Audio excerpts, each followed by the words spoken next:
Hello, folks. So, for the next 6 months, we are going to be exploring the topic of stigma. And stigma is huge in our community when it comes to the treatment and wanting to get treated for substance use disorders. So, compliments of stigmafreewestvirginia.org.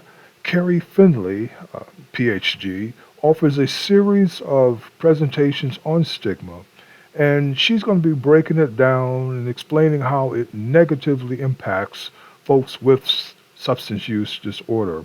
Again, this will be a 6 month series. Each month will be a new presentation by Carrie Finley as she builds on this theme. And I just hope you all enjoy it and appreciate the value it might add to your walk of life. Thank you.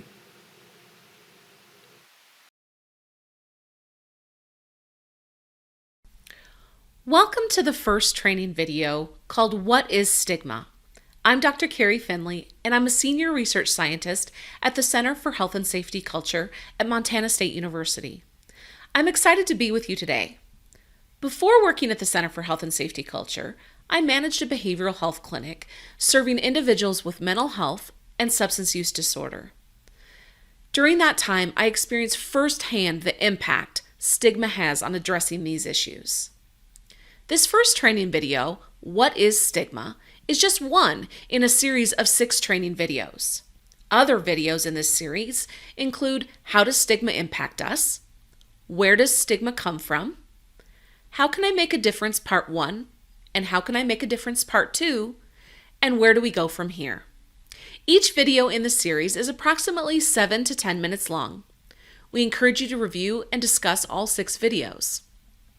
There's a handout that goes along with each video.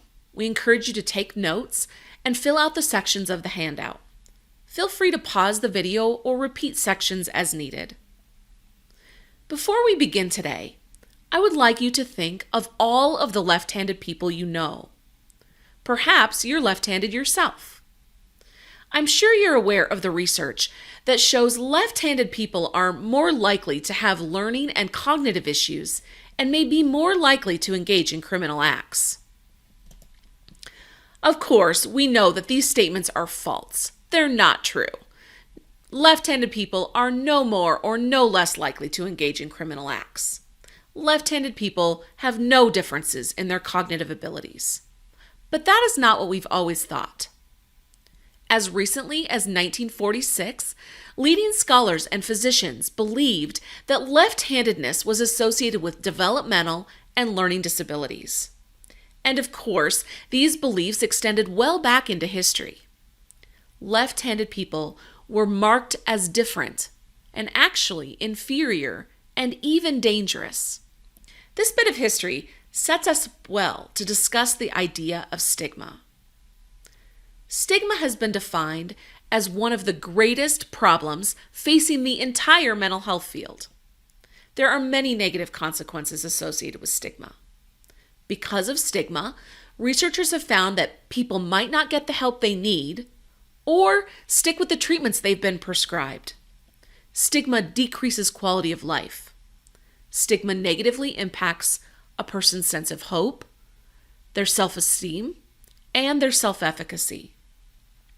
Simply put, stigma has a negative effect on a wide range of health outcomes.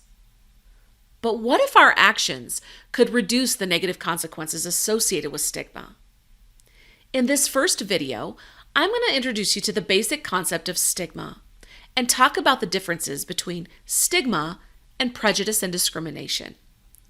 In future training videos, I'll discuss how stigma shows up, why it's important to understand stigma, and ultimately what we can do to address it.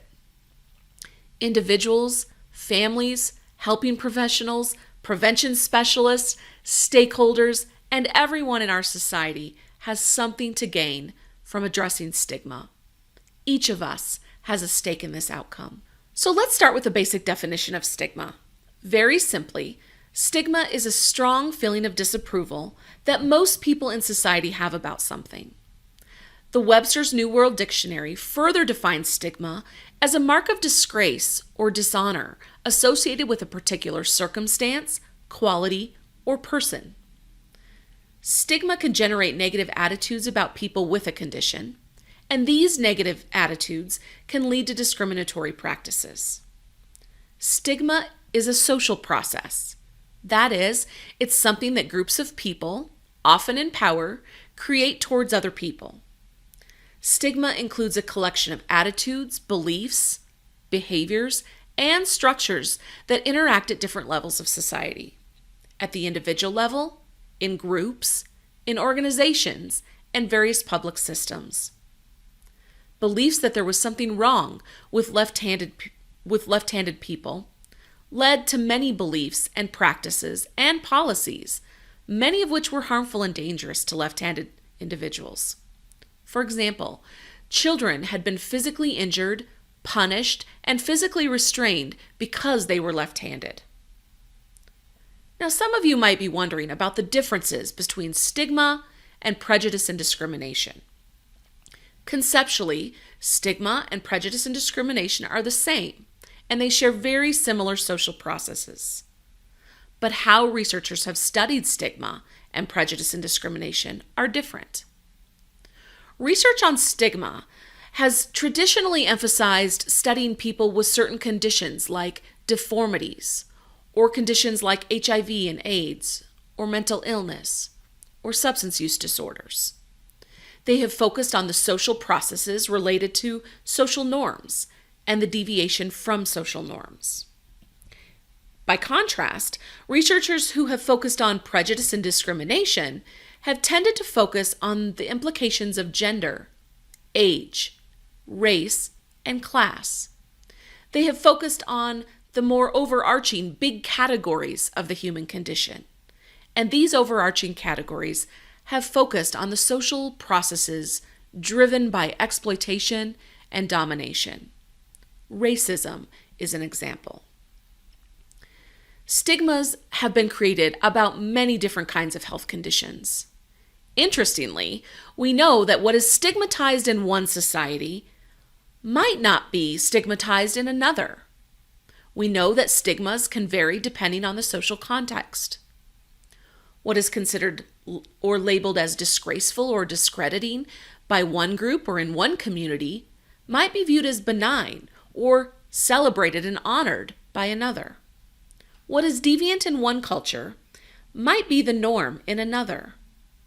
Stigma manifests in prejudicial attitudes about people with stigmatized conditions or disorders. Stigma manifests in discriminatory practices against people with certain conditions. Given these various definitions of stigma, it is clear to see that stigma is multidimensional and pervasively influences a variety of health conditions. Stigma is a deeply negative mindset and has no value to society. Research study after research study has shown the negative consequences associated with stigma. We currently live in a world where some conditions are stigmatized and others aren't, and because of this, people might not get the help they need or stick with the treatments they've been prescribed. Stigma decreases quality of life. It negatively impacts a person's sense of hope, their self-esteem, and their self-efficacy. But what if our actions could reduce the negative consequences associated with stigma? I venture to guess and to hope we would find ourselves living in a world that was more tolerant, more accepting, and more proactive. So this was expert thinking in 1946. Our thoughts have changed a lot in the past 70 years or so. Stigmas can change, but they'll only change if we take steps to make it change. Before concluding this video, please take some time to think about the reflection questions that are listed on your handout that accompanies this video. How have you come to define or understand stigma over your life? Did the definition of stigma offered in this video match how you've come to view stigma over your life?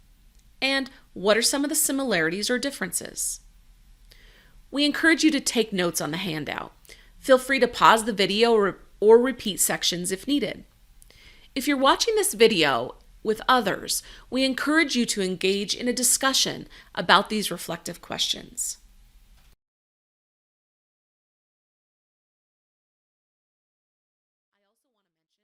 At the end of this training video is a bibliography list, which includes a variety of different publications that have been used in creating this learning video. I encourage you to review the bibliography for additional reading opportunities. This first video in the Stigma Training video series introduced you to the basic concept of stigma by defining what stigma is. There are 6 videos in this series. Please join us for our next training video in the series called How Does Stigma Impact Us? We will talk about how stigma shows up in the different ways at the societal level, at the personal level, and in the structures that we've built. Thank you for joining me today.